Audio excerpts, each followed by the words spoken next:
Cerita diawali dengan sekelompok bandit gunung mendengar sebuah nyanyian misterius dari kejauhan. Setelah mengikuti suara itu, mereka tiba di sebuah gubuk kecil terpencil. Di sana, mereka bertemu dengan seorang gadis cantik bernama Lian Lian. Lian Lian memperkenalkan dua saudarinya, Jiking dan Suer.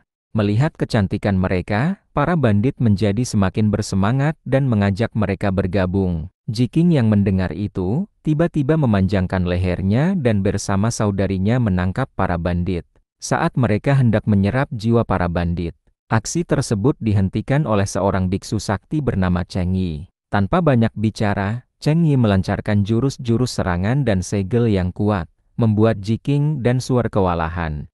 Melihat kedua saudarinya terdesak, Lian Lian berubah menjadi ular raksasa dan ikut bertarung. Namun, kekuatan Cheng Yi dan jurus koin raksasanya membuat ketiganya tak berdaya. Mereka pun memilih untuk mundur dan kabur. Beberapa saat kemudian, Lian Lian dan Jiking tiba di sebuah gubuk untuk memulihkan diri. Di sana, mereka membicarakan rencana untuk mengumpulkan jiwa manusia sebagai persembahan kepada pemimpin mereka, Ratu Siluman. Jika gagal, mereka akan mendapat hukuman berat. Tak lama, seorang pemuda bernama Wang datang. Karena Lian Lian sedang lemah, Jiking maju untuk menggoda Wang. Namun Wang, yang memiliki hati setia kepada istrinya, menolak godaan Jiking dengan tegas. Bahkan, ia berkata bahwa istrinya lebih cantik. Wang pun pergi dan memberikan pakaian kepada Jiking. Jiking merasa penasaran mengapa Wang menolak dirinya. Sementara itu, Wang tiba di hutan dan melihat iring-iringan pengantin. Tiba-tiba, Jiking muncul dan menuntut pertanggungjawaban atas penolakannya. Wang yang tak paham maksudnya, mencoba kabur, namun Jiking mengikutinya dan memaksa Wang membawanya. Wang meminta izin kepada istrinya, Su, seorang jenderal kota. Ia berkata bahwa saat mencari obat di gunung, ia menyelamatkan gadis dari bandit.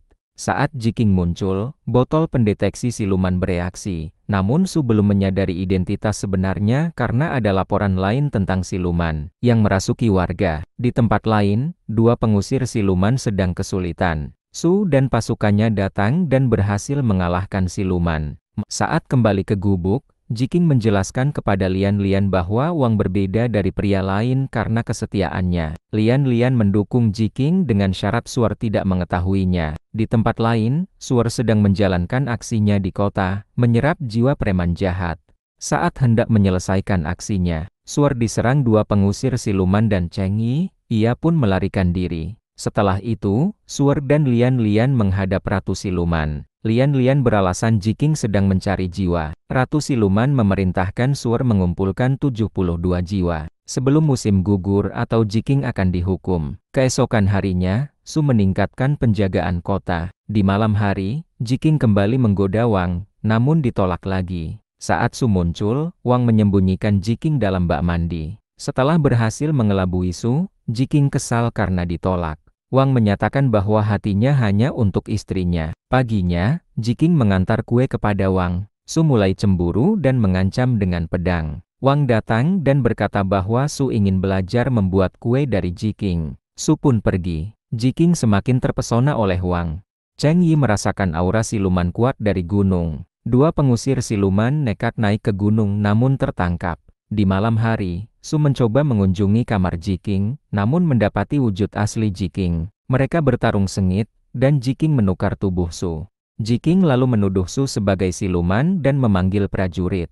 Su tak bisa membuktikan kebenaran karena botol siluman bereaksi padanya. Cheng Yi muncul dan menyegel Su ke dalam lukisan. Jiking meminta lukisan itu disimpan di kamarnya. Warga merayakan keberhasilan menangkap siluman. Malam harinya, Jiking bersiap menyambut Wang sebagai suaminya, dengan Su yang terperangkap menyaksikan dari lukisan. Lian Lian gagal memenuhi target dan dikurung di dunia kegelapan. Suer mendapat tugas menjemput Jiking dan memperingatkan bahwa cinta Wang hanya untuk istrinya. Jiking tetap ingin bersama Wang, memicu pertarungan dengan Suer. Wang menghentikan mereka. Suer berpura-pura menjadi adik Su. Keesokan harinya, Wang menemui Cheng Yi dan menceritakan perubahan istrinya. Cheng Yi memberi arak suci yang bisa mengungkap identitas siluman. Wang mengundang Jiking makan malam dan meminta ia meminum arak. Jiking menuruti, lalu membawa Wang ke goa, mengaku ingin melayat bibinya. Di sana, Mereka diserang oleh dua pengusir siluman yang telah dirasuki. Wang mencoba melawan untuk melindungi Jiking. Jiking mengaku bukan istri Wang dan berjanji akan menunjukkan lokasi Su. Namun, lukisan Su terjatuh. Dalam kekacauan, Jiking menyelamatkan Wang dan mengalahkan salah satu siluman. Saat tubuh Jiking terpental, ia bertukar tubuh kembali dengan Su.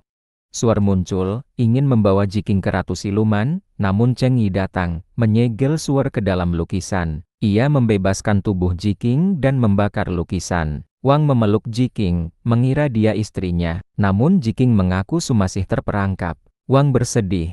Jiking ingin menjadi Su, tapi Wang menolak. Jiking merasa kecewa namun memahami. Wang memutuskan mencari Su di dunia kegelapan. Cheng Yi setuju membantu sebagai penebus dosanya di masa lalu. Mereka menuju dunia kegelapan, tempat penuh jiwa tersesat.